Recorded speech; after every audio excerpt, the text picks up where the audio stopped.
Hello there and welcome. My name is Ofenze Rampa and welcome to the seminars. As usual, we always do this week in and week out. We can never stop. Persistence comes to my mind as I speak about this. Persistent is something that is so very important in life. I remember Napoleon Hill said, persistence is what carbon is to steel. Meaning persistent is something that is very important. Persistent in whatever that you are doing. Our goal as personal development is to help you identify your purpose in this life. You have to know what drives you, what moves you. You have to know yourself. It starts with yourself first. When you know yourself, then you can know other people. You can know what's going on outside of yourself. This is a universe of inclusion, meaning everything goes inside, because whatever you think is whatever you will attract in the near future.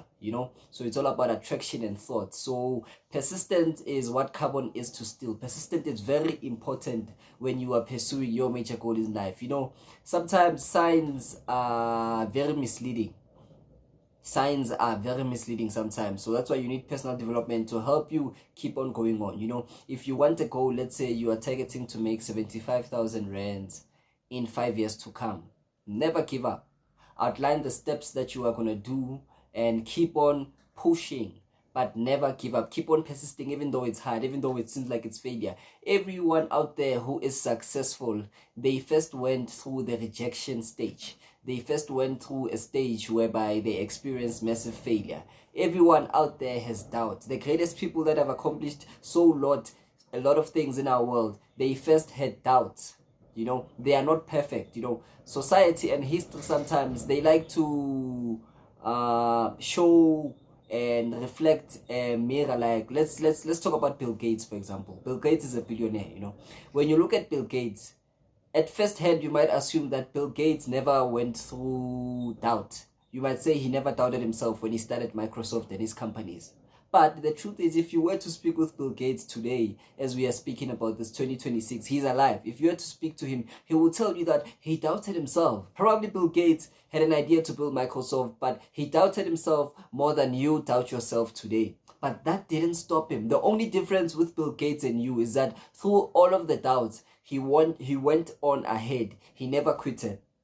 Majority of people, they experience a lot of doubts that Bill Gates probably did experience, but they stop.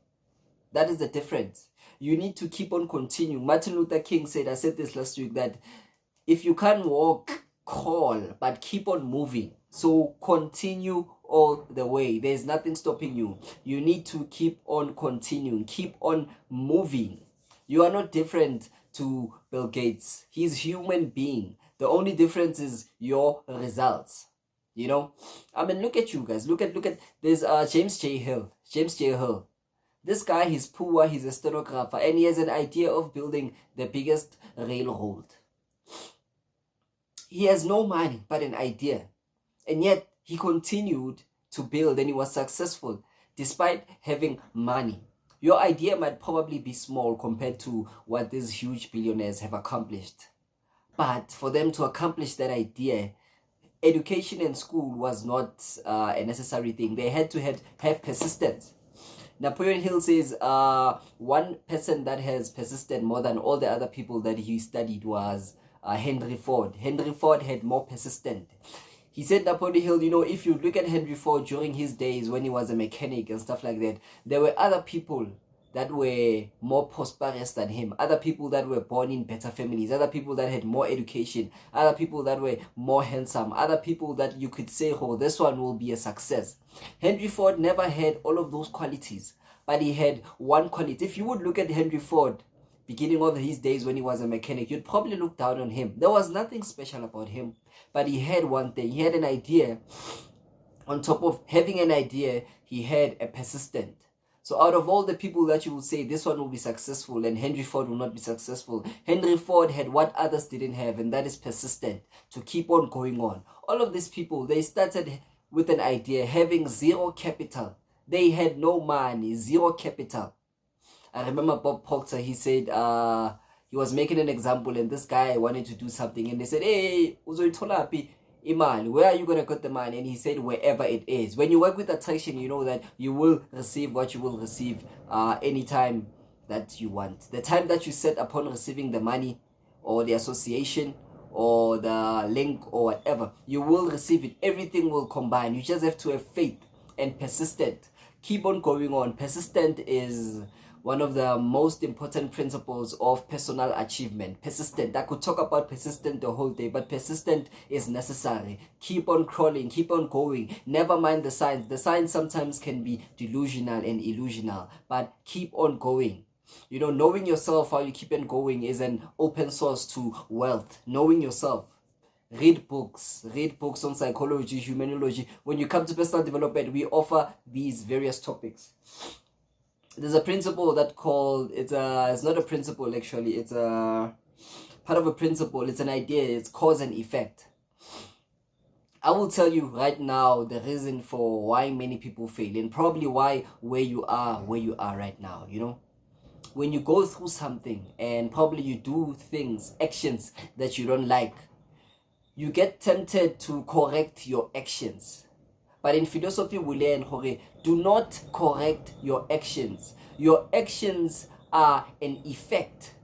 You need to look at the cause of why things are going the way they are going. Let's say somebody, when he has money, he likes to always go to tavern after tavern and drink alcohol, and then come Monday, he's skipping work, he's not going to work, and he's reflecting on Tuesday, and he says, I want to stop this, but it's hard for him to stop that, you know. You saying, I want to quit alcohol today, it's going to be hard for you to do it. Why? Because that is a that is an effect. You are looking at an effect. You can never fix an effect, but you need to look at a cause. It's, for example, you are driving a car right now, and your car shows you a sign that the battery is overheating. And then, when the car shows you that the battery is overheating, what do? You go out of your car and you go to your tires. You try to fix your tires. How can you fix your tires while the car is telling you that it is the battery that's overheating? So we need to look at the cause of everything. If you are drinking every day and you'd like to stop, the cause, check out the cause. The cause is everything. The cause is everything begins in your mind. So if you were prone to drink alcohol, that means you might have thought drinking alcohol, and you might have attracted all of the people that are associated with drinking alcohol. One of the ways that I would suggest is start thinking positively. Do not say, I don't want to stop alcohol. No. But change your thoughts. You change your thoughts by reading, by observing positive information. And then what will happen as a result equals to, by the time that you thought you would want to drink, when that time comes, you will be busy maybe with work. Somebody will call you, you will be busy with something constructive. Or the idea of, if friends did like to make you drink, they will not find you there. You'll be busy, you'll be somewhere. You and them will not connect. Why? Because you changed your thoughts, you changed the cause and effect. So whatever you are trying to do right now, do not look at effects. You know, one time me and my girlfriend, we were having a fight. And instead of me fighting back and saying bad stuff to my girlfriend, I thought, oh, no. Why is me and my girlfriend having such a huge fight? If I try to fix the fight, I'll be trying to fix an effect. So I need to look at the cause. What happened 2 weeks late, 2 weeks before? What happened the week coming to that day? Why did we fight about? What were we thinking, the both of us? And I came to the conclusion that maybe there's something that made us disagree. Maybe we were not in a reality harmony, you know. So I tried to look at the cause. Because why? When you look at the cause, you save so much time. Because an effect will not solve anything. It's like you going around, not fixing anything because you are looking at the effect.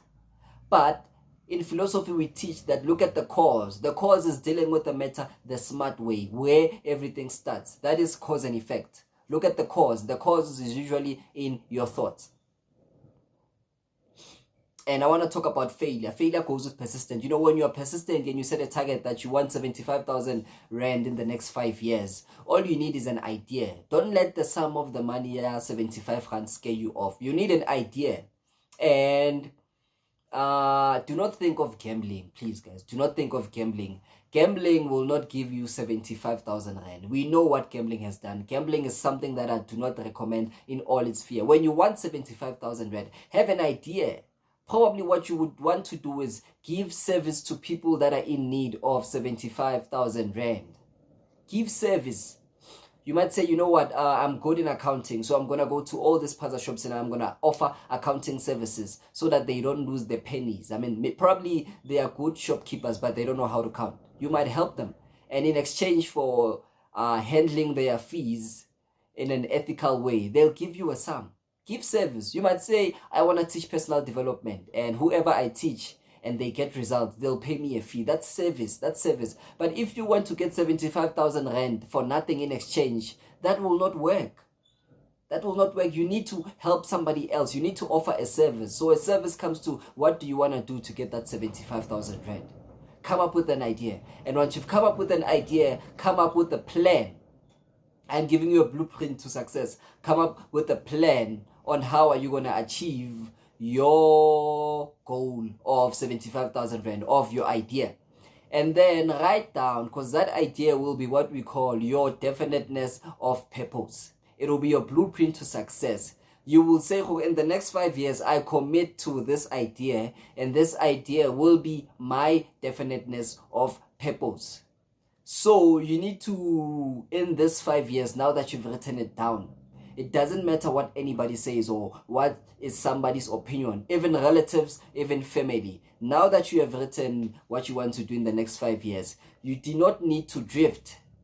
Drifting is you've outlined your plans for 5 years, and then somebody says, okay, hey, there's a job opportunity, come work for me. And you go and you work. And while working, you neglect your idea for the 75,000 rand that you've outlined for the next 5 years. That is drifting. You need to be responsible, and you need to practice being overly cautious, okay? Once you've applied and planned that this journey will take me 5 years, be responsible. Titware, hold yourself. Build those skills and build that thing that you're going to do in the next 75 years. And don't let anything distract you. Don't do something new, like if it's not working out in 2 years. No, just say, in the first year I expect this, the second year I expect this, the third year I expect this, the fourth year I expect this, the fifth year I expect this. And go with that line. Some people may not be able to understand what are you doing, but it doesn't matter. Success requires no apologies. Okay? They will see by the results. They will see by actions. The definition of a success is being able to get what you want to get without violating the rights of others. So as long as you are not violating somebody's rights and you are ethically going and moving towards your goal that you've outlined for the next 5 years, be persistent in that goal and don't let anything distract you. Hold yourself. If you know alcohol will not be good for you, leave it. If you know certain friends produce certain thoughts that are not in harmony with your idea, leave it. Your primary goal right now is this 5 years that you've outlined and that you want to see it. So you should have a deep, intense desire to see this thing materialize. What you should do right now, since you've written out that plan, is your mind and all of your energy should be concentrated in this goal that you've planned for the next 5 years. You should be Googling what you're going to do. You should be talking and sitting with people who are designed for that goal. Okay? You should be all on your mind. Your mind must not be filled with movies. Your mind must be filled with facts concerning your business. That is what we call research. So hold yourself, restrain yourself, and focus on your desire. And if you fail in this 5 years, or maybe in the second year or the third year, just know that every failure brings and it teaches you something. Every failure always teaches you something. Every failure says, oh no, maybe this plan didn't work. Pick another plan. Every failure has a seed of success. Everyone that you see that's successful failed a lot of times, and their failure always taught them. But if you're going to take failure as a step that says you quit, then you're not going to learn anything. You learn by saying, failure taught me this. So fall in love with failure while you are pursuing your 5 years. And you probably might find some of the failure is related to maybe you didn't acquaint yourself or you didn't understand some area or expertise of that business. And also try to work with other people. Working with other people is beneficial. Do not work alone, please. Work with other people. In personal development, we like to work with other people. People share knowledge. Use your data, use the resources that you have to attract the necessary people that will help you attain your goal that you've set in 5 years. When you have data, use it to research. Don't use it for fun. Fun time is allowed, use it to laugh, but 80% of the time, use it for the work that you are inclined in. And have action steps and executing steps. So a failure is nice while you look at it as a lesson. Do not be afraid to fail. Somebody says, I like failing because it shows that I'm trying. That's valid, I think. Always, in this 5 years that you've pursued, be tolerant. Have an open mind, please. Sometimes as people, we like to be strict. We like to be strict and we like to get angry and say, no. If someone breaks this, if someone says something bad, if someone hurts me in some way, I will no longer speak to this person, or I will fight, I will punch that person, or I don't want anything to do with that person. Those thoughts sometimes are limited thoughts. Sometimes we like to be strict and have moral codes and set boundary lines. While boundary lines, some people say they work, sometimes they can close you off. You need to have an open mind. Do not have a zero tolerant mind, please. An open mind helps in all subjects. Make sure that you keep quiet and you listen a lot, because an open mind is there. An open mind helps you. Be tolerant. Be tolerant with people. Understand people. The way to understand people is understanding yourself. I can't stress this enough. Understanding yourself is key. Be tolerant, and be tolerant while you are pursuing this 5-year goal. Please be tolerant, guys. Be tolerant. I've learned also in my life that sometimes being tolerant helps. It doesn't help to set boundaries. It doesn't help for you to always be strict and you don't laugh, you don't have a good time because you are known as this person who's strict. Have an open mind and you will see where an open mind will take you. Okay? Please. And also read. Keep on reading. Keep on reading. I'm not talking about fiction. In philosophy, we don't read fiction books, but keep on reading and know every area that is you're supposed to know concerning this business that you have said that you want to do. And that's all I have for today. Follow the steps if you want to have a successful business and if you want to have a successful idea or life. And do not be afraid to execute any idea that you want. An idea for you to execute it, it's what that desire, a complete desire. You have to be obsessed. You have to believe in yourself and you have to have the attitude that, yes, I can do this.